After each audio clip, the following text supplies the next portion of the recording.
Hello दोस्तों, स्वागत करता हूं आप सभी का हमारे चैनल बाइलिंगुअल मैथ्स क्लासेस में। एक बार फिर से ज्योमेट्री का एक महत्वपूर्ण सवाल के साथ या फिर कहे खूबसूरत सवाल के साथ आपके बीच हाजिर हूं। और अगर मैं आपसे कह दूं कि भैया आप इस सवाल का मुझे आंसर बताओ, तो आप तो ऐसे देख ही रहे होंगे, ऐसे है ना। काफ़ी ज़्यादा मुश्किल हो जाएगी इस सवाल को सॉल्व करने में। ऐसा नहीं कि सॉल्व होगा, नहीं, सॉल्व हो जाएगा और आंसर भी आ जाएगा, लेकिन बहुत ज़्यादा टाइम लगने वाला है, या फिर मुश्किल भी हो जाए, आए भी ना, ऐसा भी हो सकता है ना।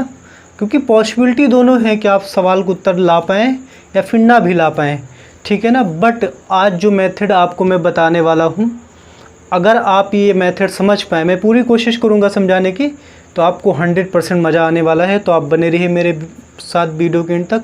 अगर मज़ा नहीं आएगा तो मैं आपके पैसे वापस कर दूँगा जो भी आपने दिए होंगे, ठीक है ना। तो आप बने रहिए वीडियो के एंड तक। आखिर शिफ्टिंग मेथड क्या होता है, मारो गोली शिफ्टिंग मेथड को ध्यान में मत दो, ठीक है। आपको केवल मैं क्या कर रहा हूँ आपको ये ध्यान देना है।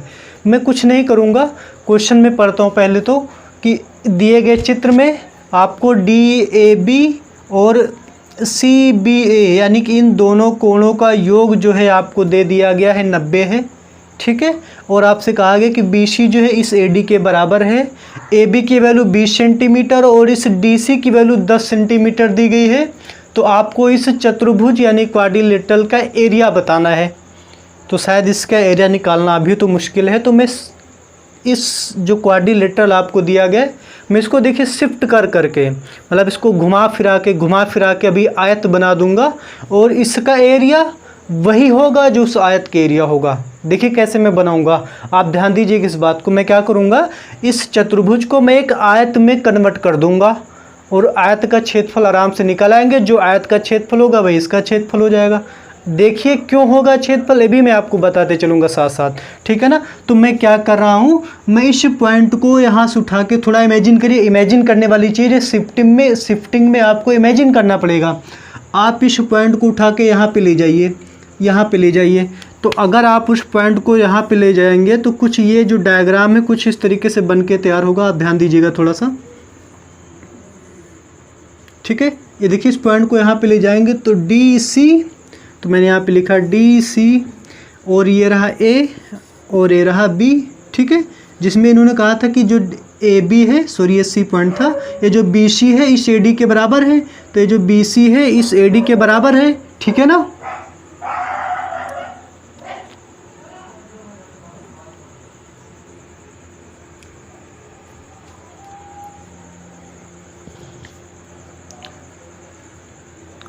तो देखिए जो BC है वो AD के बराबर है, यानी ये वाली जो साइड BC है इस AD के बराबर है।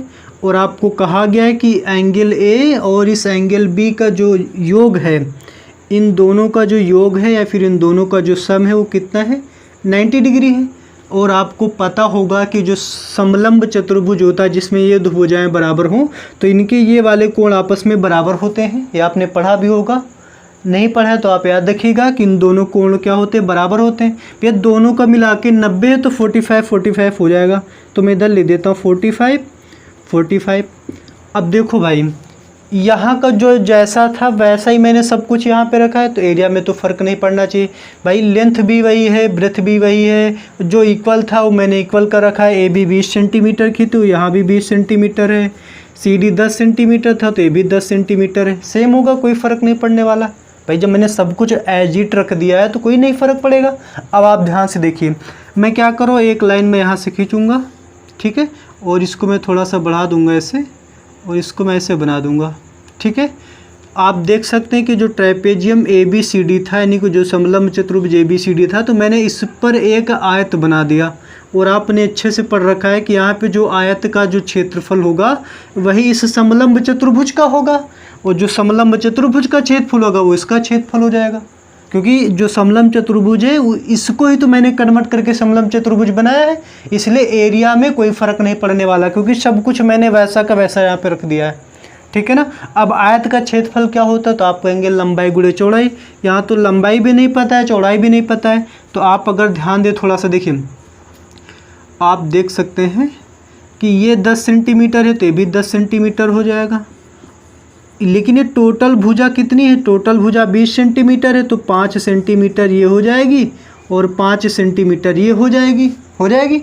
अब आप इस त्रिभुज को ज़रा ध्यान से देखिए, ठीक है। ये वाला एंगल कितना था, 90 था, ये 45 है, तो ये वाला एंगल भी 45 हो जाएगा भाई। तीनों कोणों का योग कितना होता है, 180। और ये 45, ये दोनों कोण बराबर हैं तो ये भुजाएं भी बराबर हो जानी चाहिए। तो ये अगर 5 सेंटीमीटर है तो ये भी 5 सेंटीमीटर हो जाएगी। अब आप यहाँ पे ध्यान से देखो, ये 10 सेंटीमीटर है और ये 5 सेंटीमीटर, तो इधर भी 5 सेंटीमीटर हो जाएगा। ये सारी ज्योमेट्री आपने पिछली क्लासेस में पढ़ रखी है। तो बताओ इसकी जो लेंथ है कितनी हो गई, लेंथ हो गई 15, ठीक है। और यहाँ पे देखिए ब्रेथ कितनी है, इसकी ब्रेथ जो है 5 सेंटीमीटर है। तो जो आयत का जो एरिया होगा, जो क्षेत्रफल होगा, क्या होता है, लेंथ इंटू ब्रेथ, यानी कि 15 इंटू 5 कितना हो गया, 75 सेंटीमीटर स्क्वायर। ये हो जाएगा किसका क्षेत्रफल, आयत का क्षेत्रफल।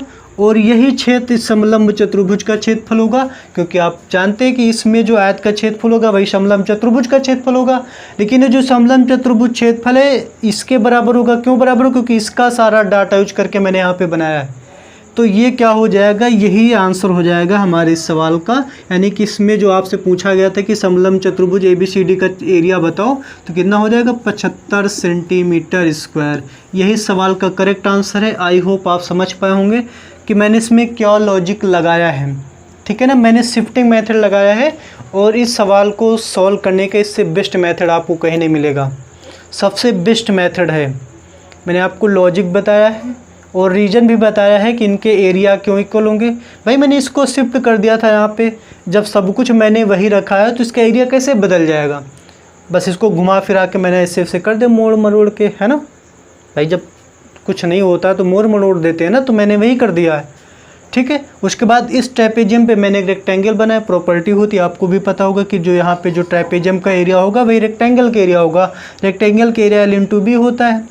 अगर ये 10 है, ये भी 10 है, ये 5 डिवाइड हो जाएगा तो ये 5 हो गया।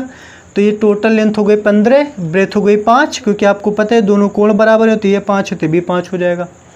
15 × 5 75 सेंटीमीटर स्क्वायर आयत का क्षेत्रफल। यही होगा समलंब चतुर्भुज का क्षेत्रफल।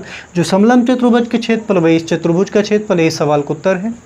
तो आई होप आपको मज़ा आया होगा, अगर आपने इंटरेस्ट लेके पढ़ा होगा तब, है ना। तो चलिए फिर मिलते हैं अगले वीडियो में। और वीडियो आपको पसंद है तो आप शेयर जरूर कर दीजिएगा। और वीडियो देखने के लिए बहुत बहुत धन्यवाद।